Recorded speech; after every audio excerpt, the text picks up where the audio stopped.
Good morning, garden friends. Welcome to my library. So we're starting inside today because it is already hot outside and it's air conditioned inside. So I'm going to hang out in here for a few and talk to you. So as summer has started to creep in, I, like every other year, have been pretty disappointed with the way my garden has been producing. I have shade cloths up and some of the plants are doing all right, but a lot of my plants have lost some vigor. They've stopped producing. It's going to be 105 today. We're creeping up to 110 in the next week. So yeah, I've been watering like crazy and my water bill has been unforgiving. But on the plus side, I did have a little bit of a vacation. I spent some time in Orlando again.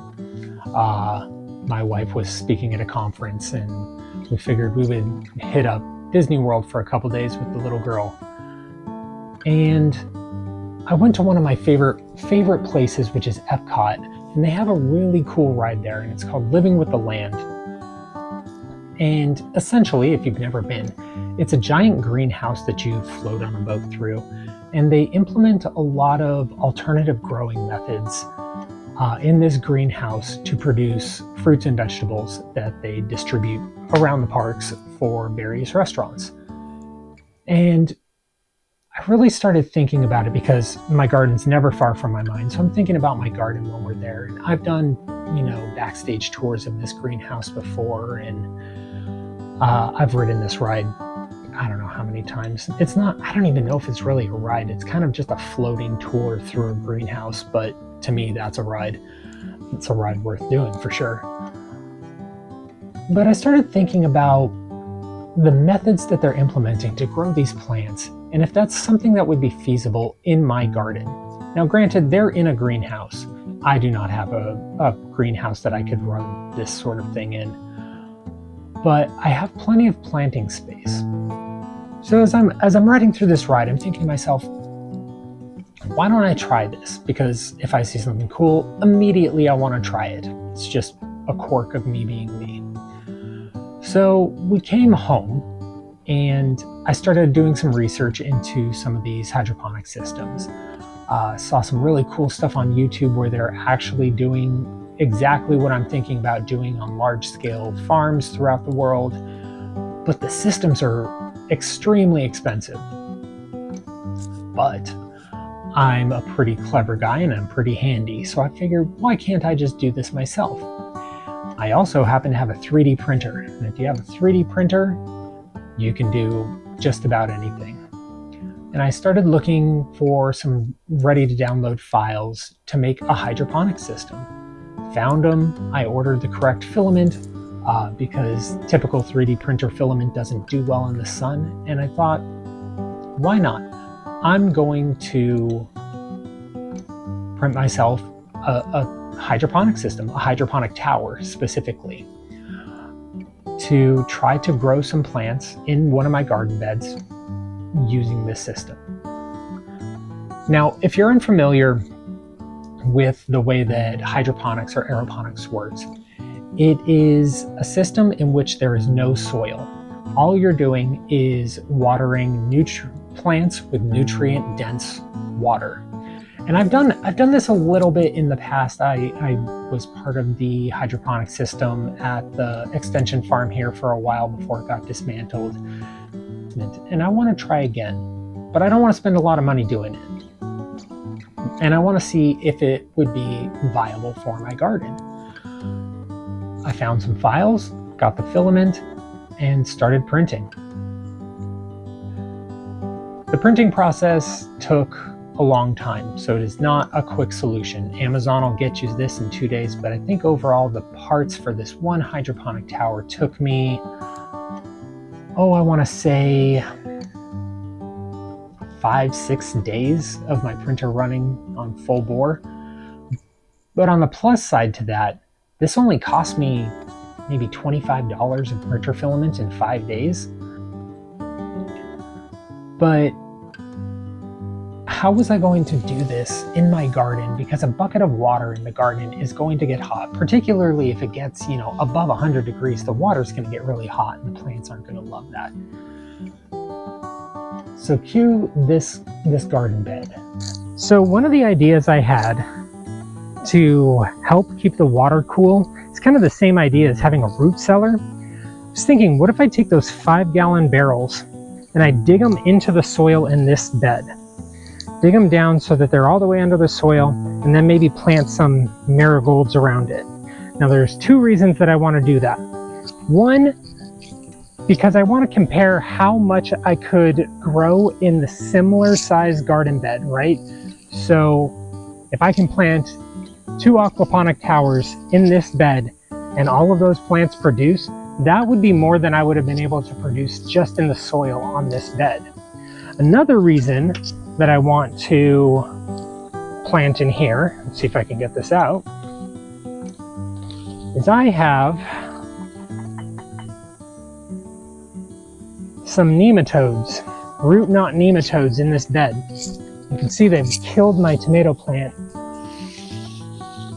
And if you've never had root knot nematodes, they're a pain to get rid of. There we go. Zoom in on that. They make these galls on your plant roots, and they look kind of like tumors. And they're just a little roundworm. They're microscopic. You can't see them in the soil. But they attack the plant roots, and they make these galls, and eventually the plant just loses all of its vigor and dies. And that's essentially what's happened here, and I've suspected that I've had it for a while. And there's a few ways to get rid of them. One is a trap plant like marigolds. So if I plant marigolds around here, the marigolds will attract them. Then I can just pull the marigolds out and throw them away. Another thing I could do is solarize this bed. So basically cover it in plastic, seal it, and let it cook in the Arizona sun for 8 weeks. But then I lose all the beneficial bacteria from the soil that I've created, which I'm not too keen on doing. I'm really interested though, I'm gonna look into it a little more. There might be some resistance when it comes to the bell peppers for the nematodes, because I'm not seeing any galls on this one, which is really interesting, and that bell pepper is still producing.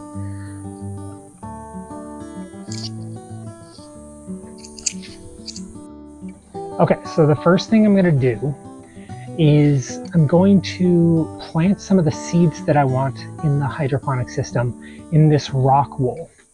And it's slightly different than growing in soil, because the first little while that seeds are growing, they don't need any nutrients from the soil. They're just using their own stored energy to sprout their first few leaves.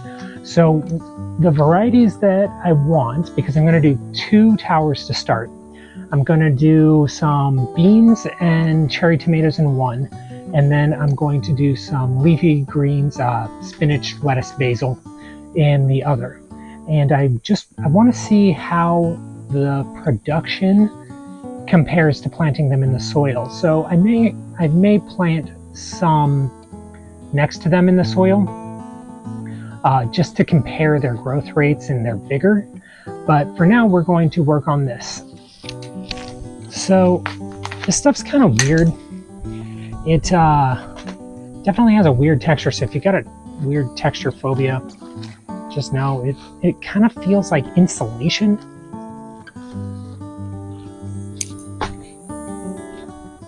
So you can see it's got all these pre-cut holes.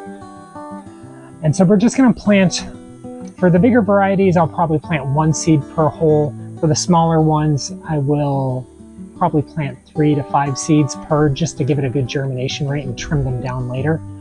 And then, once they're planted, I'm just going to put them in a tray and just make sure that there's a little bit of water in the bottom of this tray at all times to keep them hydrated, because this will soak it up kind of like a sponge and keep them hydrated. And then once they have sprouted and they're a couple inches tall, these just break off. And then we'll put them in those cups for the hydroponic system. And then when the water pump turns on from the bucket, it'll put nutrient water over their roots directly. So let's cut away and I'll plant some seeds. Kind of break this apart. That was easy. Use a knife, it's easier.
was quite a workout. It's getting kind of warm. But hey, I appreciate you hanging out, and I'll keep you updated on the progress of the hydroponics experiment. Keep our fingers crossed. Hopefully it goes well and I grow a crazy amount of produce. But until next time, get out there and plant something. Bye.